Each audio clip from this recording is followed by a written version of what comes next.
আচ্ছা, আজকের আমি যে ড্রাগটা পড়াবো সেটা হচ্ছে কার্বোভেজ। এখন এই কার্বোভেজ এই ওষুধটা খুব বড় ওষুধ। এসব ওষুধ 4 দিন 5 দিন 6 দিন পড়তে লাগে। কার্বোভেজের সিমটমের সংখ্যা 1189, অর্থাৎ কার্বোভেজে 1189টা সিমটম আছে। তো এই এতগুলো সিমটম কারোর পক্ষেই মনে রাখা সম্ভব নয়। অন্তত সকাল পক্ষে মনে রাখা সম্ভব হলে আমার মতো একটা বুড়ো মানুষের পক্ষে মনে রাখা সম্ভব নয়। তাহলে কি আমি হোমিওপ্যাথি চিকিৎসা করতে পারবো না বা করবো না? তো আমি 4 দশকের বেশি সময় ধরে হোমিওপ্যাথি চিকিৎসা করছি। তো সব সিমটম মনে আছে নাকি আমার? কী করে থাকবে? আসলে আমাদের অত সিমটম মনে রাখার প্রয়োজন হয় না। আসল জিনিসটা জিস্ট, এটা মনে রাখতে। একটা ছোট্ট দর্পণ দিয়ে মানে আকাশটা, অত বড় একটা আকাশকে যদি আমরা ধরতে পারি, তাহলে আমরা কয়েকটা সিমটম দিয়ে কেন একটা ওষুধকে নির্বাচন করতে পারবো না? আমরা যদি ভালো একটা রাঁধুনিকে পাই, সেই রাঁধুনি ভাত রান্না করতে গিয়ে একটা ভাত তুলে একটা সময় আর যদি টিপে দেখে সমস্ত ভাত হয়েছে কিনা জানতে পারে, তাহলে আমরা পারবো না কেন? আমরাও কিছু সিমটম, যদি এমন কিছু সিমটম মনে রাখতে পারি যে সিমটমগুলো আমাদের কার্বোভেজ নির্বাচনে সাহায্য করবে, তা সেই সিমটমগুলো আমাদের মনে রাখতে হবে। আমি আজকে একটা স্কেলিটন, একটা কাঠামো দাঁড় করিয়ে দিচ্ছি, আমি একটা স্কেচ তৈরি করে দিচ্ছি। সেই স্কেচটা যদি কেউ মনে করতে পারে, তাহলেই তো কার্বোভেজ পড়া হয়ে যাবে। কার্বোভেজ 1189টা সিমটম ক্যারি করে। তো এই কার্বোভেজ এর পুরো অর্থ হচ্ছে carbo vegetable, I mean wood charcoal, কাঠ কয়লা। তো কার্বোভেজের অপর নাম হচ্ছে উড চারকোল। এই উড চারকোলটা আমরা কালেক্ট করেছি কোথা থেকে? উড মানে তো জানি আমরা, উড মানে কি? কাঠ। তাহলে কাঠ কয়লা, তো এটা উদ্ভিদ জগৎ থেকে আমরা কালেক্ট করেছি। আজকে এই কার্বোভেজ পড়াতে গিয়ে আমার মাতৃসভা এক শিক্ষিকার কথা মনে পড়লো, যিনি ফরেন ডিগ্রিধারী একজন বিশেষজ্ঞ অ্যালোপ্যাথ ফিজিশিয়ান। তিনি অ্যালোপ্যাথ ডাক্তারদের, যারা ডাক্তারি ছাত্র, পোস্ট গ্রাজুয়েট ছাত্রদের পড়াতেন, ফিজিওলজি পড়াতেন। নাম উমা ঘোষ, আমি প্রণাম করি সেই মাতৃসভা আমার শিক্ষিকাকে। তো তিনি অত বড় একটা অ্যালোপ্যাথ ফিজিশিয়ান হয়েও পেটে গ্যাস হলে উনি আমাদের বলছেন একদিন যে আমি ওই কয়েকটা মুড়ি তাওয়ায় ফেলে কালো করে নিই এবং সেটাকে গুঁড়ো করে আর খেয়ে নিই, আমার যদি গ্যাস হয়। তো হোমিওপ্যাথির প্রতি কী অপরিসীম শ্রদ্ধা। উনি বললেন যে তোমাদের একটা কি ওষুধ আছে না, কি যেন, সেই ওষুধটা এর মতোই কাজ করে বোধহয়। তো ভাবা যায় অত বড় একজন অ্যালোপ্যাথ ফিজিশিয়ান, তিনি গ্যাসের চিকিৎসা করতে গিয়ে ঠিক কার্বোভেজ ব্যবহার করতে চাইছেন। তো এই যে ওষুধটা আমরা পড়াবো, এটা গ্যাসের রাজা, গ্যাস তৈরি করা রাজা, হ্যাটুলেন্সের রাজা। তো আমি সেই ওষুধটা আজকে পড়াবো, যেটা কার্বোভেজ। তো কার্বোভেজের আমরা অপর নাম জানলাম উড চারকোল। আমরা এও জানলাম যে কার্বোভেজ 1189টা সিমটম বহন করে। এটা ভেজিটেবল কিংডম থেকে নেওয়া হয়েছে, সেটাও আমরা একটু আগে উল্লেখ করেছি। আমরা এও উল্লেখ করছি যে দেখতে কেমন এই কার্বোভেজ। কার্বোভেজের রুগী সাধারণত একটু রোগা পটকা, শরীরটা একটু কালো মতো ইত্যাদি, হ্যাঁ, চোখে তারা ইত্যাদি কালো। আর তার শরীরটা যদি স্পর্শ করি, তাহলে আমাদের তার শরীরটা ঠান্ডা বলে মনে হবে। আর শরীরে তার ঘাম জপ জপ করছে, চোখ মুখগুলো ঢুকে গেছে, হিপোক্রেটিক ফেস, চোখ মুখ ঢুকে গেছে, হ্যাঁ, থোপনা ঢুকে গেছে, চোখটা সাংকেন, একদম ঢুকে গেছে, এইরকম তার শারীরিক গঠন। কেন? নবজীর্ণ রোগে যারা ভোগে তাদের শারীরিক গঠন তো এরকম হবে। আমরা যে খাবারগুলো খাই, কেন খাই? আমরা সুস্থ থাকার জন্য, শরীরকে মজবুত রাখার জন্য আমরা খাবার খাই। আমাদের খাবার কেন খাই সে কথা তো আর বলে দিতে হবে না, খাবার কেন খাই সবাই আমরা জানি। তো সেই খাবার যদি আমরা ডাইজেস্ট করতে না পারি তাহলে কী হবে? আমাদের শরীর কী করে তরতাজা থাকবে? আমরা রুগ্ন হবো, এটা স্বাভাবিক। তাহলে কার্বোহাইড্রেট রুগীকে আমরা ওই অবস্থা দেখবো, এটা স্বাভাবিক। তাহলে দেখতে কেমন আমরা জানলাম?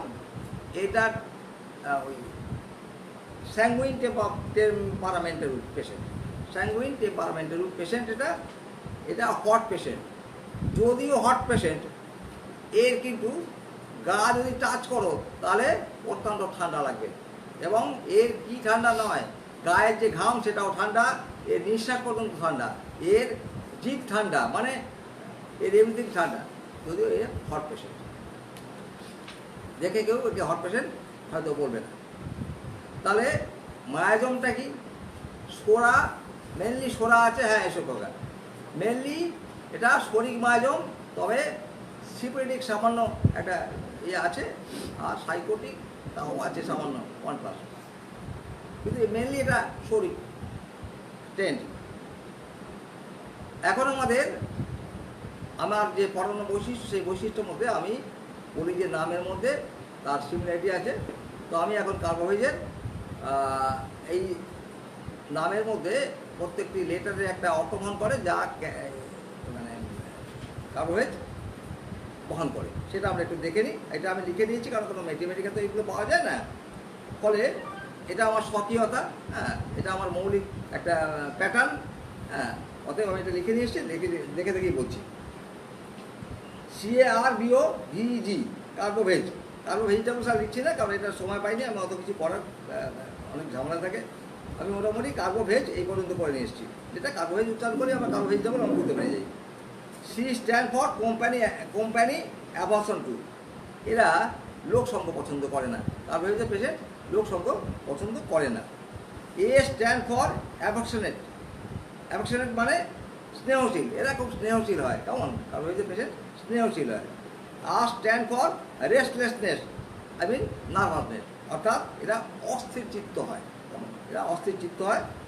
B স্ট্যান্ড ফর বাইটিং, এদের দংশন প্রবৃত্তি আছে, অর্থাৎ কার্বোহাইড্রেট পেশেন্ট কখনো কখনো কামড়াতে চায়, দংশন প্রবৃত্তি, যাকে তাকে কামড়ে দেয় অনেক সময়, কেমন? কুকুরের মতো, কেমন? তো যাক। O stand for offended easily, এরা সহজেই অপরাধ গ্রহণ করে, কেমন? তো O stands for offended easily, সহজেই অপরাধ গ্রহণ করে। V stand for violent. Violent মানে জানো তো নাকি? জানো না? ভায়োলেন্ট মানে কি? ভায়োলেন্ট মানে প্রচণ্ড, প্রচণ্ড ভায়োলেন্ট, কি বলো, অ্যাঙ্গারনেস, কেমন? এ প্রচণ্ড রেগে যায়, হ্যাঁ। RAG রেজ, রেজ মানে ভয়ঙ্কর রাগী, কেমন? অ্যাঙ্গার মানে রাগ, কিন্তু RAG রেজ, রেজ মানে হচ্ছে ভয়ঙ্কর রাগ। তো যাই হোক, V স্ট্যান্ডস ফর ভায়োলেন্স। আচ্ছা, E স্ট্যান্ড ফর এক্সাইটমেন্ট, মানে উত্তেজনা প্রবণ, হ্যাঁ, এক্সাইটেবল বা এক্সাইটমেন্ট। আর G stand for GAIETY, gaiety, মানে চেয়ারফুল, অর্থাৎ আনন্দ, কী বলবো, আনন্দিত। চেয়ারফুল মানে তো আনন্দিত নাকি? গাইটি মানে হচ্ছে চেয়ারফুল, কেমন?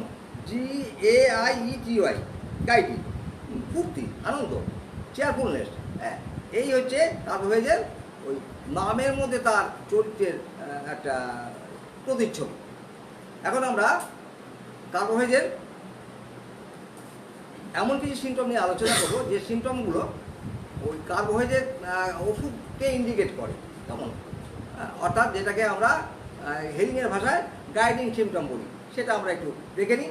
হ্যাঁ, আমরা হেরিংয়ের গাইডিং সিমটম, বা যে সিমটমগুলো আমাদের কার্বোহাইড্রেট ওষুধ সিলেকশন করতে সহযোগিতা করবে, সেই প্রত্যাশিত সিমটম, সেই সংগতিপূর্ণ সিমটমগুলো একটু আলোচনা করে দেব। Exhausted from loss of vital fluid. Vital ফ্লুইডের যদি লস মানে কি, ভাইটাল ফ্লুইড যদি কোনোভাবে অপচয় হয়, ভাইটাল ফ্লুইড যদি আমাদের শরীর থেকে কোনোভাবে বেরিয়ে যায়, তাহলে আমরা আমাদের ভাইটাল ফ্লুইড যদি শরীর থেকে বেরিয়ে যায় কী হবে, আমরা খুব বেশি কী হয়ে যাব, দুর্বল হয়ে পড়ব। তাহলে ভাইটালিটি আমাদের দুর্বল হয়ে যাবে। বুঝতে পারছো তুমি? না বুঝতে পারলে আমাকে কোশ্চেন করবে। আচ্ছা, আর কি হলো, আর হচ্ছে এর এয়ার হাঙ্গারনেস একটা আছে। যদিও এদের গা যদি আমরা স্পর্শ করি তাহলে দেখবো যে এদের গা অত্যন্ত ঠান্ডা, তবুও এরা একটা অক্সিজেন পাওয়ার জন্যে এদের মধ্যে আকুতি আছে। এরা ওই জন্য ফ্যানিং করে বা কাছে থেকে খুব সামনে মুখের কাছে এসে ওরা পাখার বাতাস নেয়। তাহলে যদি কোনো পেশেন্ট এটা করে তাহলে আমরা তাকে কার্বোহাইড্রেটের কথা তাকে দেওয়ার জন্যে একটু চিন্তা ভাবনা করবো। আর ফ্যানিংয়ে আর একজন কে আছে, আরেকজন হাওয়া খায়, কে সেটা? ল্যাকেসিস নামক ওষুধও কিন্তু এই হাওয়া খাওয়ার একটা পাখার বাতাস খাওয়ার একটা প্রবণতা আছে। দুটো তফাৎগুলো মনে করতে হবে। সেই সঙ্গে আমরা দেখবো যে কার্বোহাইড্রেট একদম কাছে নিয়ে এসে সে হাওয়া খাচ্ছে, আর ল্যাকেসিস দূর থেকে সে পাখার বাতাস খাচ্ছে। কারণ কাছাকাছি যদি পাখার বাতাস করা হয় তাহলে ল্যাকেসিস রুগী মনে করে যে আমার দম বন্ধ হয়ে যাবে, তাই সে দূরে থেকে সে হাওয়া চায়। হট পেশেন্ট, হ্যাঁ, দূরে থেকে হাওয়াটা দূর থেকে করতে হবে, ফ্যানটা দূরে থেকে চালনা করতে হবে। আর এ কিন্তু তা নয়, এর কাছে নিয়ে এসে একে ফ্যানের হাওয়া দিতে হবে। আর কি, এরা যত স্বাভাবিক খাবারই খাক না কেন, যে খাবারগুলো অতি সহজেই ডাইজেস্ট করা যায় সেই ধরনের খাবারও খাক না কেন, এদের পেটে প্রচণ্ড উইন ফর্ম করবে। কেমন? এদের পেটে প্রচণ্ড উইন ফর্ম করবে। যত সুপাচ্য খাবারই এরা খাক না কেন, সেই খাবার খেয়ে ওরা ডাইজেস্ট করতে পারবে না, এদের পেটে প্রচণ্ড গ্যাস তৈরি হবে। কেমন? এই প্রবণতা কিন্তু আমরা কার্বোহাইড্রেটের মধ্যে দেখব। এখানে একটু অন্যভাবে কিছু কথা বলবো, তো কথাগুলো যেন কেউ অন্যভাবে না নেয়। কারণ আমি ধর্ম মানে আমি বলেছি একদিন যে ধর্ম মানে মা আমরা মনে করি, ধর্ম ইকুয়াল টু মা। প্রত্যেক ব্যক্তি তার মা তার কাছে যেমন সর্বশ্রেষ্ঠ, তাই প্রত্যেক ব্যক্তির কাছে তার ধর্ম সর্বশ্রেষ্ঠ। তার মানে এই নয় যে অন্যের মাকে যেমন ঘৃণা করা উচিত নয়, অন্যের মাকে খারাপ বলা উচিত নয়, ঠিক অন্য ধর্মকেও খারাপ বলা উচিত না। তো আমি পড়ানোর জন্য এই যে মজা করে রসিকতা করে পড়াচ্ছি, এই পড়ানোর কারণ হচ্ছে যাতে সহজে মনে পড়ে যায়। এখন গ্যাসের কথা বলছিলাম, কার্বোহাইড্রেট। তো কার্বোহাইড্রেট গ্যাসের কথা বলতে গিয়ে আমাকে একটু অন্য কথা বলতে হচ্ছে বলে এত কিছু কথা বলার অবতারণা করলাম। সেটা হচ্ছে কি, যে আমরা জানি যে হিন্দুরা কী খায়, শুকর খায়। দেখো কোনো হিন্দু যদি থাকলে যে আমার আপত্তি করো না, আমি অ্যাভারেজ বলছি যাতে মনে থাকতে পারো তোমরা। সব হিন্দু শুকর খায় এমন নয়, কিন্তু আমরা জানি যে কিছু হিন্দু শুকর খায়। কেমন?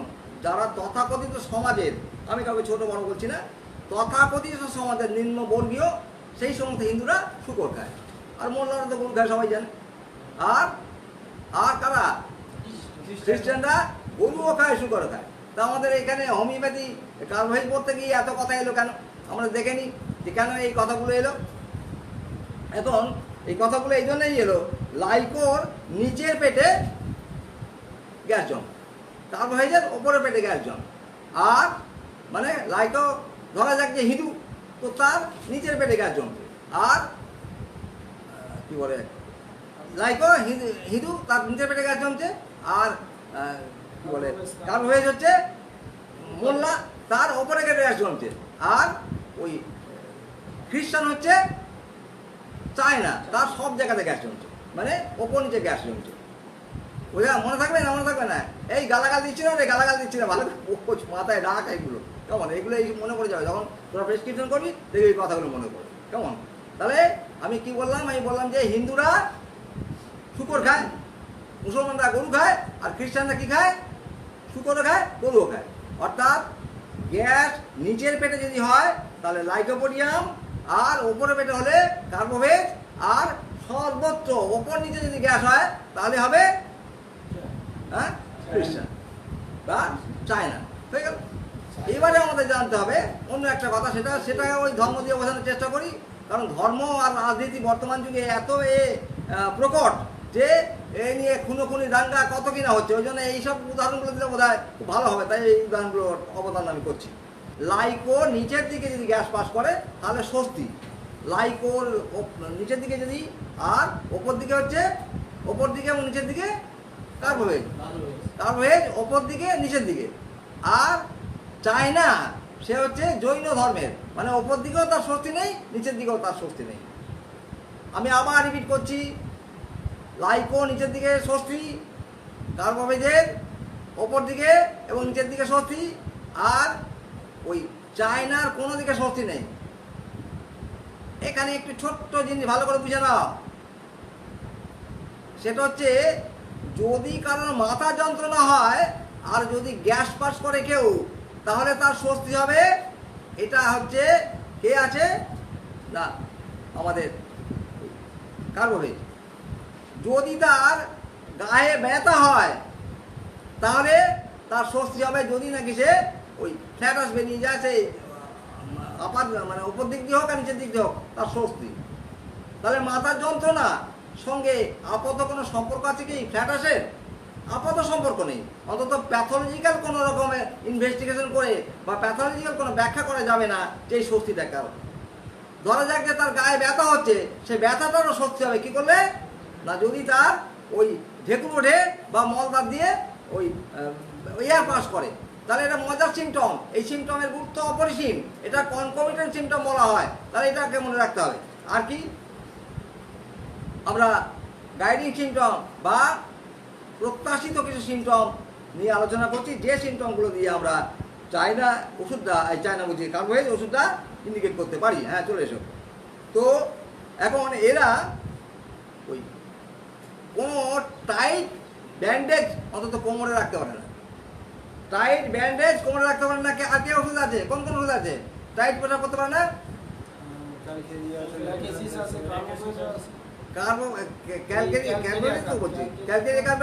আর কার আছে?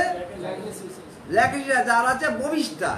বভিস্টা বভিস্টা তোমাদের পড়ানো হয়নি তো। বভিস্টাতে ওই সিমটম আছে যে এরা কোমরের কাপড়টা স্লাগ করে দেয়, একটু ঢিলে করে পড়ে, এরা টাইট করতে পারে না। ঠিক কার্বোভেজের এই সিমটমটা আছে। আর কি বলো দেখি?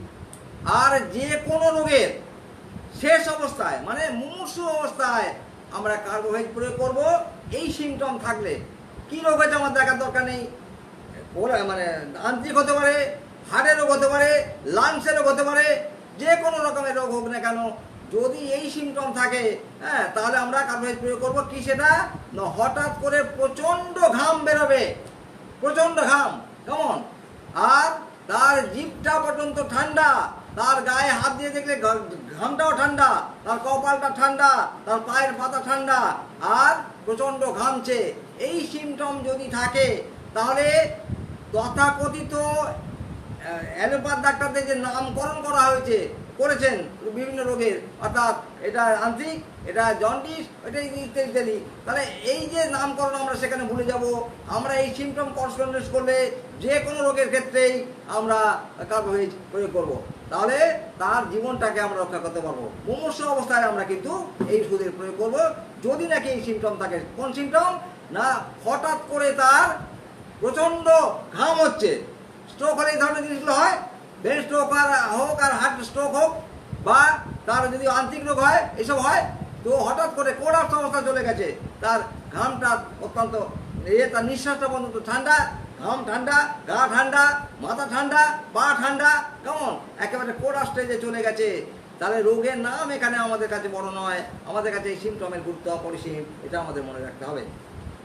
যে খাবারই খাক সেই খাবারটা একটা গন্ধ ঢেকুর উঠবে, সেই খাবারের গন্ধ যুক্ত ঢেকুর উঠবে, কেমন, এবং মুখটা টক হয়ে যাবে। এদের মুখ সবসময় টক থাকে, তেতো থাকে, তেতো হয় অনেক সময়, কেমন এদের মুখ তেতেও টক থাকে। যে খাবারই খাক না কেন, যে খাবারগুলো খেলে ক্ষতি হবে সেই খাবারগুলো এরা খেতে চাইবে। যে খাবারগুলো খেলে ক্ষতি হবে, আমরা জানি যে এক একজন আছে যে খাবার সে সহ্য করতে পারে সেই খাবারের প্রতি আগ্রহ, কেমন, তো এরা দুধ খেতে পর্যন্ত দুধ খেতে চায় না, সে দুধ এরা যদি দুধ খেতে চাইবে এরা, কেমন, কিন্তু দুধ খেলে এরা ক্ষতি হবে, মারাত্মক দুধ খাওয়ার প্রতি এরা আগ্রহ। এরা মানে মদ, তারপরে ঘুষকি, ব্রান্ডি, এগুলো এরা খেলে ক্ষতি হয়, তবু এরা এগুলো খাবে। যে খাবারগুলো তারা ডাইজেস্ট করতে পারবে না, যেগুলো তাদের শরীরে আরও ডিসকমফোর্ট তৈরি করবে, সেই খাবারের প্রতি এদের আগ্রহ খুব বেশি থাকবে। এই কথাটা আমাদের মনে রাখতে হবে। আর কি থাকবে? আর শরীরের বিভিন্ন অরিফিস থেকে ব্লিডিং হবে, রক্তস্রাব হবে, সেই রক্তের রং হবে কালচে, এক্সেপ্ট নেজাল ডিসচার্জ। নাক থেকে যে রক্তটা বেরোবে সেটা কিন্তু লাল হবে। বাকি শরীরের যে সমস্ত দ্বারগুলো আছে, সে মলদ্বার হোক, নাসিকা হোক, আর মুখ হোক, যে কোনো জায়গা থেকে, ইভেন মেনস্ট্রুয়েশন হোক, সেই রক্তটা কিন্তু কালচে রক্ত, এক্সেপ্ট নেজাল ব্লিডিং। নাকের রক্তটা কিন্তু টকটকে লাল হবে। এই কথাটা আমাদের কার্বোহাইড্রেটের ক্ষেত্রে মনে রাখতে হবে।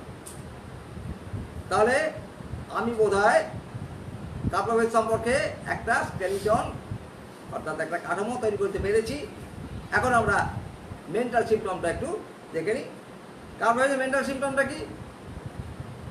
এরা কোনো কিছু তাড়াতাড়ি চিন্তা করতে পারে না, ভাবতে পারে না, তাড়াতাড়ি কোনো কিছু চিন্তা করতে পারে না।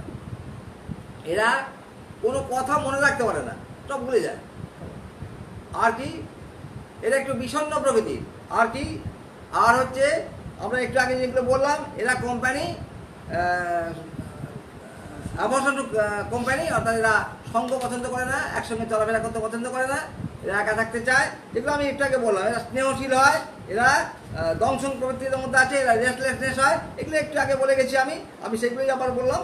হ্যাঁ, আর উত্তেজনা প্রবণ হয়, আর এরা অনেক সময় আনন্দিত হয়, যেটা আমি একটু আগে লেটার দিয়ে প্রত্যেকটি তার চরিত্র অঙ্কন করার চেষ্টা করি, সেগুলো আবার রিপিট করলাম। আর কি? এদের অন্ধকারে এরা থাকতে পারে না, এরা অন্ধকারে থাকতে পারে না, এবং ভূতের ভয় আছে। এরা অন্ধকারে থাকতে পারে না এবং ভূতের ভয় আছে। এটা হচ্ছে এদের মেন্টালিটি। তো আমরা কার্বোহাইড্রেট মানসিক সিমটমটা পেয়ে গেলাম। পজিশন, কি কারণে কার্বোহাইড্রেট রোগী তৈরি হয় সেটা আমাদের জানতে হবে। ভাইটাল ফ্লুইড যদি নষ্ট হয়ে যায় কোনোভাবে, ভাইটাল ফ্লুইডে যদি অপচয় হয়, তাহলে কিন্তু কার্বোহাইড্রেট রোগী তৈরি হতে পারে। আর কি?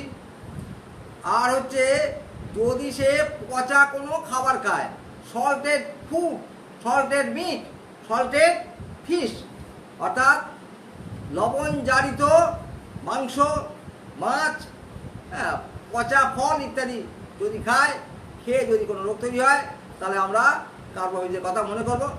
যদি অনেক দিন আগে আঘাত লেগেছিল, ইনজুরি হয়েছিল, প্রিভিয়াস ডেজে অনেক দিন আগে, তো সেখানে কিন্তু আমরা কার্বোহাইড্রেট নামক ওষুধের কথা কারণ জানবো যে এটা কার্বোহাইড্রেট হলে হতে পারে। আর কি? যদি সে মদ খায়, কফি খায়, দুধ খায়, তাহলে কার্বোহাইড্রেট রোগী তৈরি হতে পারে। আমরা জেনারেল অ্যাগ্রাভেশনটা দেখে নিই একবার। সন্ধ্যার দিকে এদের রোগ লক্ষণ বেড়ে যায়। এদের একটা ওই গলা ধরার ব্যাপার আছে। এই গলা ধরার ব্যাপারটা সন্ধ্যার দিকে বাড়ে। শুধু গলা ধরার ব্যাপারটা নয়, যে কোনো রোগ এদের সন্ধ্যার দিকে বাড়ে। তার মধ্যে গলা ধরার ব্যাপারটা জেনে বললাম যে গলা ধরা যে কটা ওষুধ আছে, যারা সিঙ্গার বা পাবলিক মানে বক্তা টক্তা আর কি, তাদের জন্য আমাদের যে কটা ওষুধ চান করতে হয়, সেই ওষুধগুলোর মধ্যে উল্লেখযোগ্য ওষুধের নাম হচ্ছে, একটা হচ্ছে আর্জেন্টিকাম নাইটিকাম, একটা হচ্ছে ফসফরাস, একটা হচ্ছে কস্টিকাম, একটা হচ্ছে কার্বোহাইড্রেট। তাহলে কখন কার গলা ধরে যায় সেগুলো একটু ভালো করে মনে করতে হবে, তাহলে আমরা ওষুধ দিতে পারবো। আচ্ছা, আমরা কার্বোহাইড্রেট বাড়ে কিসে বলছিলাম বোধহয়, তাহলে সন্ধ্যার দিকে বেড়ে যায়, আমরা একটু আগে বললাম। আর কিসে বাড়ে? হট ফুডে বাড়ে, কোল্ড ফুডে বাড়ে, ওপেন এয়ারে বাড়ে। কোল্ড ফুডে বাড়ে, আবার হট ফুডে বাড়ে, মজার ব্যাপার কেমন। আর ওপেন এয়ারে বাড়ে। আর ওই যেগুলো একটু আগে বললাম পচা মাছ ইত্যাদি সল্টেড ফুড ইত্যাদি যদি খায় তাহলে এদের রোগ লক্ষণ বেড়ে যায়, পুষ্টি ব্রান্ডি যদি খায় তাহলে এদের রোগ লক্ষণ বেড়ে যায়, বাটার থেকে বেড়ে যায়, এগুলো থেকে বেড়ে যায় এদের। আর কমে কিসে, যদি এরা ওই ফ্যানের হাওয়া খায় তাহলে এদের যে কোনো রোগ হোক না কেন সেই রোগের উপশম হবে, ফ্যানের যদি হাওয়া খায়।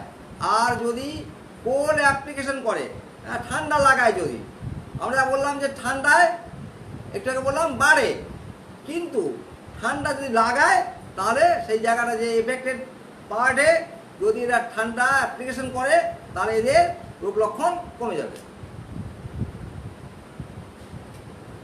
এখন আমরা তার এদের কিছু পার্টিকুলার সিমটম নিয়ে আলোচনা করি। পার্টিকুলার সিমটমের মধ্যে যে সিমটমগুলো আমরা উল্লেখ করব তার মধ্যে একটু মাথার সিমটমটা একটু উল্লেখ করি। মাথা তো একটা বিরাট ব্যাপার, ওদের মাথার যন্ত্রণা কারো হয়েছে কীরকম দেখে দিই।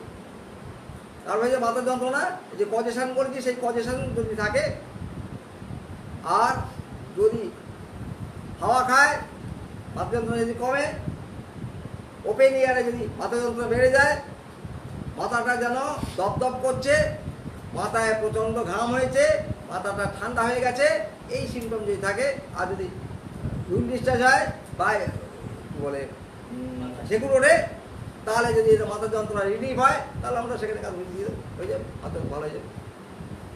এখন আমরা এটাকে হেমারেজিক মেডিসিন বলেছি, অর্থাৎ এটা অতি সহজে রক্ত পড়ে, কোথায় রক্ত পড়ে, অল অরিফিস, সমস্ত ছিদ্রপথেই রক্ত পড়তে পারে। সে নেজাল ডিসচার্জ হতে পারে, পায়খানা তার দিয়ে হতে পারে, মানে অস্ত্র থেকে হতে পারে, বা তার ওই কী বলে যদি পেটে ঘা হয়, আলসারেশন তৈরি হয়, সে গ্যাস্ট্রিক আলসার হতে পারে, পেপটিক আলসার হতে পারে, যদি সেখানে রক্ত ক্ষরণ হয় তাহলে সেটা হতে পারে। সব রক্তগুলি যেখান থেকে রক্ত রক্তগুলি কেন সেই রক্তের বিশেষত্ব হচ্ছে যে কালচে, একটা মাত্র নাক দিয়ে যদি রক্ত বার হয় কোনো কারণে তাহলে নাকের রক্তটা লাল হবে, বাকি সব জায়গায় রক্ত জমাট বাঁধা এবং কালো হয়ে গেল। আচ্ছা, এখন আমরা এর স্প্রিং সিমটমটা একটু দেখি, কারণ স্প্রিং সিমটমটা আমাদের কাছে খুব গুরুত্বপূর্ণ। এদের আমি আগে বোধহয় বলেছি, আবার একটু বলে দিই, সেটা হচ্ছে এরা কিন্তু রক্ত মানে রক্ত এরা যা ক্যারি করে তা সাধারণত ওই অক্সিজেন তাতে কম থাকে, তাই একটা ভেনাস কনজেশন থাকে, ভেনে একটা কনজেশন তৈরি হয়, তাই এইসব গায়ের বিভিন্ন জায়গায় নীলাভ হয়, হ্যাঁ নীলাভ। তো এদের যদি কোনো রকম ঘা তৈরি হয়, সে ঘা সারতে চায় না সহজে, সেখান থেকে যে চুচগুলো বেরোয় বা ডিসচার্জ আসে সেগুলো ক্ষতকারিত্ব থাকে তার, তেমন ক্যান্সারের খুব ভালো ওষুধ কিন্তু কার্বোভেজ, কার্বোঅ্যানিমেলিস খুব ভালো ওষুধ, কার্বোভেজও কিন্তু কার্বোঅ্যানিমেলিসের প্রতিদ্বন্দ্বিতা করে। ক্যান্সারের কিন্তু ভালো ওষুধ হচ্ছে কার্বোভেজ, আর কার্বোঅ্যানিমেলিস অবশ্য আরও বেশি ভালো ওষুধ ক্যান্সারের। কোথায় cancer? Any part of the body, যে কোনো জায়গায় দিয়ে হতে পারে, যদি সিমটম কনফারেন্স করে আমরা কার্বোঅ্যানিমেলিস বা কার্বোভেজ ব্যবহার করবো। আচ্ছা, মাথা যন্ত্রণা হয়ে গেল।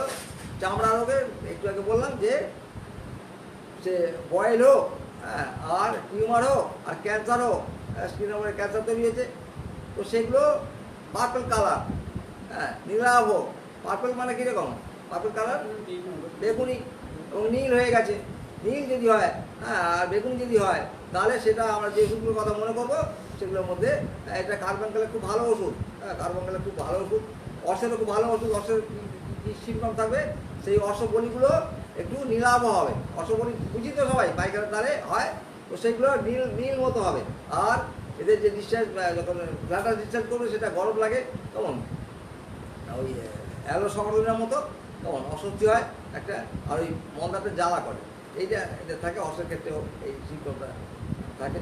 নেগলেক্টেড যে নিউমোনিয়া, সেই নেগলেক্টেড নিউমোনিয়া, অর্থাৎ যে ধরনের নিউমোনিয়াগুলো ঠিক ঠিক চিকিৎসা করা হয়নি, সেই ধরনের নিউমোনিয়া অনেকটা লাস্টে যে এসে গেছে, সেই সময় কিন্তু জীবন মৃত্যুর মাঝে মাঝে এসে গেছে, রুগী মারা যেতে পারে। এরকম অবস্থাতেও আমরা কার্বোভেজ প্রেসক্রিপশন করতে পারি। যদি না ওই সিমটমগুলো থাকে, অর্থাৎ প্রচণ্ড ঘাম হবে, সে ঘামটা ঠান্ডা, তার নিঃশ্বাসের ঠান্ডা, আর তার ওই কী বলে জিভ ঠান্ডা, তার সমস্ত শরীরটা একটা ঠান্ডা বিশদ। এদের ঠান্ডা কোথায় বেশি হয়? যে ঠান্ডা হয় একদম হাঁটু থেকে আর পায়ের পাতা পর্যন্ত, একদম যেন বরফের মতো ঠান্ডা। তখন বরফের মতো ঠান্ডা হয় ওই পায়ের হাঁটুর নিচের থেকে আর পায়ের পাতা পর্যন্ত। হাত দিয়ে আমরা স্পর্শ করি তাহলে এদের এইটা থাকে, একটা কোলন, এটা একটা থাকে এইসব পার্টে। তার মানে এই নয় যে মাথার দিকে তার ঠান্ডা থাকবে না, মাথার দিকেও ঠান্ডা থাকে। যদি হঠাৎ করে কোনো রোগে আক্রান্ত হয় সে, তাহলে সেক্ষেত্রে কিন্তু আমরা মাথাতেও খুব বেশি ওইটা দেখতে পারি। তবে সাধারণত ওই কোমর থেকে আর পায়ের তলা পর্যন্ত এদের বেশি ঠান্ডা। জানু থেকে এদের বইয়ে দেখা যায়, জানু জানু মানে হাঁটু, হাঁটু থেকে এদের কোমর থেকেও আমরা ঠান্ডা দেখে থাকি।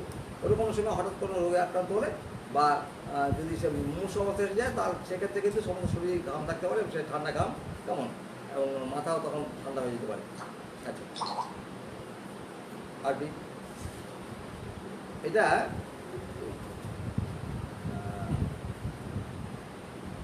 ধরো এক আমেশা, তোমরা যে মেটে পড়েছো সেই মেটেমেটিকা ধরো আমেশার কথা নেই, একটু ভালো করে বোঝো, একটু অন্য কথা বলছি আমি।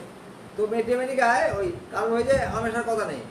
তো তোমরা আমেশা হলে কার্বোহাইড্রেট দিতে পারবে যদি সিমটম মেলে। কী সিমটম মিলবে? ওই যে সিমটমগুলো মিলবে, কী খেয়েছে, পজিশন তো থাকে, পজিশন দিয়ে থাকে, সল্টেড ফিশ খেয়েছে, তো সল্টেড মাংস খেয়েছে, পচা ফল খেয়েছে, এইসব খেয়ে। আর যদি কী রোগের কথা বলছিলাম, আমেশা, হ্যাঁ, এবং সেটা যদি যে ব্লিডিংটা হচ্ছে, অর্থাৎ আমেশা যদি রক্ত থাকে, অন্তত ঘা তৈরি হয়, তাই তো আমেশা হয়। তো সেই রক্তটা কীরকম হবে? কালচে হবে, তো জমাট বাঁধা রক্ত হবে। এই যদি থাকে, মাথা যদি জ্বালা থাকে, আর যদি সে পাখার বাতা চায় সবসময়, তখন তো হয়ে গেল। সন্ধ্যেবেলা থেকে যদি বাড়ে, তাহলে এই যে ব্যাপার সিমটমগুলো যেগুলো ছিল এগুলো লাগিয়ে দাও। হ্যাঁ, তোমাকে রং দেয়, তাহলে তো বলো হট পেশেন্ট, হট পেশেন্ট গরম কথা। তো তোমার কাছে রং দেওয়া হয়েছে আর তুলি দেওয়া হয়ে গেছে, কেমন? তোমাকে ওই রং আর তুলি দেওয়া, সবটাই থাকবে না, লেখা থাকবে না। একটা মেটেমেটিকে কত কথা লিখবে, লেখে না, কেমন? প্রধান প্রধান সিমটমগুলো মনে রাখলেই তোমাকে লাগিয়ে দিতে হবে যে এটা কজেশনটা কি, তাহলে এইটা কজেশন, তাহলে এইটা হতে পারে। এইরকম করে তোমাকে ওষুধ নির্বাচন করতে হবে। আচ্ছা, যে ওষুধগুলোর সঙ্গে এই প্রতিদ্বন্দ্বিতা করে আমরা সেগুলো দেখে এ সাধারণত এটা মানে শরীরে পেটে গ্যাস হয় না, তাকে আমরা কার্বোহাইড্রেট দেবো না, তাকে আমরা লাইকোপোডিয়াম দেবো না, তাকে আমরা নাক্সমিকা দেবো না। বমি বমি নেই, তাকে আমরা ইপিকাক দেবো না। তো এর যে সমস্ত ওষুধগুলোর সঙ্গে প্রতিদ্বন্দ্বিতা করে পেটে গ্যাস নিয়ে, সেই ওষুধগুলোর মধ্যে উল্লেখযোগ্য ওষুধের নাম আমি ইতিমধ্যে উল্লেখ করেছি। সেটা হচ্ছে চায়না লাইকো কার্বোহাইড্রেট, এটা ট্রায়ো অফ ফ্যাটুলেন্স। তো এই ফ্যাটুলেন্সের এই তিনটে ওষুধ প্রধান। এছাড়া এদের পার্থক্যটা এই আগে বলে দিয়েছি, তাই আমি এদের পার্থক্যটা আর বলছি না। আমি অন্য ওষুধের পার্থক্য একটু বলি। সেটা হচ্ছে নাক্স ভূমিকা। নাক্স ভূমিকা ওই রকম যে কোনো খাবার খাক না কেন, এর মতো ওই হজম হতে চায় না, প্রচণ্ড গ্যাস তৈরি হয়ে যায়। তো নাক্স ভূমিকারও সন্ধ্যার দিকে পেটের গ্যাস বেড়ে যায়। কিন্তু পার্থক্যগুলো কী ভাবতে হবে? নাক্স ভূমিকা সাধারণত কী করে? সে প্রচণ্ড রাগী, সে প্রচণ্ড জেজি, প্রচণ্ড দাম্ভিক, সে সাধারণত ইন্ডোলেন্স মানে পুড়ে, সে ভালো এ করে না, সে সাধারণত মদ খায়, গেঁজা খায়, কেমন পেশা বাড়ি যায়, হ্যাঁ, তো একাধিক মহিলার সঙ্গে সে ফুর্তি করে। এইসব সিমটমগুলো আছে কিনা দেখে দেবো। আর সে চিনি, এটা দেখে দেবো, তাহলে হয়ে গেল আমাদের সেখানে নাক্স ভূমিকা দেবো আমরা। আর যেখানে এগুলো থাকবে না সেখানে কার্বোহাইড্রেট। আচ্ছা, আর কি কে প্রতিদ্বন্দ্বিতা করে? নাক্স ভূমিকা প্রতিদ্বন্দ্বিতা করে, পালসেটটা প্রতিদ্বন্দ্বিতা করে, পালসেটটা প্রতিদ্বন্দ্বিতা করে। কিন্তু পালসেটটা যে কোনো খাবার তৈরি করে গ্যাস তৈরি হবে, তা নয়। পালসেটটা গ্যাস তৈরি করে কোন কোন খাবারগুলো খেলে? দুধ খেয়েছে, তবে আর কি, হ্যাঁ, দুধ দুধ দুধ দুধ দুধ দুধ খেলে পালসেটের খুব সত্যি কথা পারে, কেমন? আর কি মাংসের চর্বি, মাংস, এই ধরনের খাবারগুলো খেয়ে ওই পেটে গ্যাস তৈরি হয়েছে। কিন্তু তফাৎ তো বিরাট। পালসেটটা প্রচণ্ড শান্তশিষ্ট, কেমন? পালসেটটা সান্ত্বনাতে তার কী বলে উপশম হয়, কেমন? সান্ত্বনাতে সে চোখে জল এসে যায় তার, তারপরে সে কী বলে দেখতে কালো, সে শরীর তার একটু মোটা সোটা, কেমন প্রাথমিক। তাহলে এইসব কথা যেগুলো যেগুলো মনে করতে হবে, তোমাদের পার্টির কথা মনে করতে হবে, করে তোমার ওষুধ নির্বাচন করে ফেলতে পারো। আচ্ছা, আর কে সালফার প্রতিদ্বন্দ্বিতা করে? সালফারে কি সিমটম থাকবে? সালফারে ওই রকম অবস্থা আছে, যে কোনো খাবারই খাক না কেন সেগুলো অত্যন্ত কী হবে? হ্যাডোলেন্স তৈরি করবে। সালফারের অন্যান্য সিমটমগুলো সঙ্গে দেখো যে অনেক পার্থক্য আছে। কী পার্থক্য আছে? সালফার মিষ্টি খেতে পছন্দ করে, এখানে সেরকম কোনো কথা নেই। সালফার চান করতে পছন্দ করে না, এখানে সেরকম কোনো কথা নেই। সালফার হট পেশেন্ট আর কার্বোহাইড্রেট হট পেশেন্ট ঠিকই, কিন্তু সালফারের গায়ে সবসময় একটা ঘা লেগেই আছে, মানে একটা ফিজি থাকবেই থাকবে, বা ছিল সেটা সাপ্রেস করেছে, এই সৃষ্টি থাকবে। এখানে তো সেগুলো পাবো না আমরা। তাহলে এই যে পার্থক্যগুলো, আমি বারবার বলি যে তোমাদের আমি কোচ, আমি খেলোয়াড় নই, খেলতে হবে তোমাদের। আমি জাস্ট ধরিয়ে দিচ্ছি মাত্র কীভাবে একটা ওষুধ আসতে হয়, কীভাবে একটা ওষুধ নির্বাচন করতে হবে, কোন ওষুধটাকে বাদ দেবে, কেন বাদ দেবে, সেই সব কীভাবে তোমাদের এগুলো করতে হবে সেগুলো বুঝে দেওয়ার চেষ্টা করছি মাত্র। আচ্ছা, এখানেই থাক। মোটামুটি আমার মনে হয় তোমাদের কাভারেজটা পড়াতে পেরেছি। একটা জায়গায় ক্লিয়ার হয়নি। বলো। কারো বেশ দেবো না, নাচ দেবো না, লাইভ দেবো না, চায়না দেবো না, পার্সি দেবো না, সালফার দেবো। এই বৈশিষ্ট্যগুলো একা রকম থাকবে, সেইটা ক্লিয়ার। সেইটা তো তোমাদের ওই যে বললাম, সবগুলো ডাক্তারের হিসেবে তোমাদের তো আমি আলোচনা করছি না। এইটা অতি সহজে তোমার ইয়ে পড়েছো, নাকসমিকা পড়েছো, নাকসমিকার সঙ্গে একটু পার্থক্য বললাম যে কীভাবে পড়তে হবে। নাকসমিকা কীরকম হয়? নাকসমিকা প্রচণ্ড মেজাজ তার, কেমন সে সন্তানকে আগুনে ফেলে দিতে পারে, এত বেশি বাল চিপছে, কিন্তু তাই নয়, সে খিটখিটে সবসময় তার মধ্যে একটা ইয়ে রয়েছে। সে চিনি পেশেন্ট ঠিকই, হ্যাঁ সে চিনি পেশেন্ট, এই তো হট পেশেন্ট, কেমন আর কি, সে আজে বাজে জিনিসপত্র খায়, মদ খায়, গাঁজা খায়, বেশা বাড়ি যায়, রাত্রি বই নিয়ে পড়াশোনা করে, সে খুব বেশি সিনেমা দেখে, এই তো মেজাজ তো হয়ে গেল। এইগুলো তো এর মধ্যে নেই। পার্থক্যগুলো এইভাবে তোমার আসতে হবে। মেনলি তিনটে ওষুধের কথা ভালো করে মনে রাখবে। একটা হচ্ছে চায়না, আর লাইকো, আর কার্বোহাইড্রেট। আমি এইটাই আরো ফের একবার রিপিট করছি। চায়নারও গ্যাস হয়, আর কার্বোহাইড্রেটের গ্যাস হয়, আর লাইকোডিয়াম। লাইকোডিয়ামের গ্যাস সাধারণত বিকাল 4টের সময় থেকে রাত 8টা পর্যন্ত বেশি হয়। তাই এইটার তো তা নেই, তাহলে হয়ে গেল। লাইকোডিয়াম মিষ্টি খেতে পছন্দ করে, হয়ে গেল। লাইকোডিয়াম কৃপণ, এ তো তা নেই, এইসব সিমটম নেই। ওপরের পেটে গ্যাস তৈরি করে কে? তাই বললাম আমি আগে, কার্বোভেজ ওপরের পেটে, লাইকো নিচের পেটে, আর চায়না সব জায়গায়। এই তো হয়ে গেল। আর ফ্যাটাস যদি ওপর দিকে যায় তাহলে কে? কার্বোভেজ। নিচের দিকে গেলেও কার্বোভেজ। আর ফ্যাটাস ওপর দিকে নিচের দিকে কোনো সমস্যা নেই, চায়না। আর নিচের দিকে যায় লাইকোডিয়াম। এই তো কথা। হ্যাঁ হ্যাঁ, গ্যাসের যে তফাৎগুলো, গ্যাস হয়েছে এসে বলছে, তো সেগুলো দেখে নেব। আমি বারবার বলছি আমি কোচ, আমি খেলোয়াড় নই, শুধু ধরিয়ে দেবো তোমাদের তারপরে কীভাবে ওষুধ। এইভাবে কেউ তোমাদের ইউটিউব দেখে এইসব হবে না। ইউটিউবে কেউ এইভাবে বলেনি, কেমন ইউটিউবে একটা ডাক পড়িয়ে চলে গেছে, হয়ে গেছে। ইউটিউবে আমি তোমাদের ধরিয়ে দেওয়ার চেষ্টা করছি যে কীভাবে কী করতে হয়। বন্ধ করবে এটা।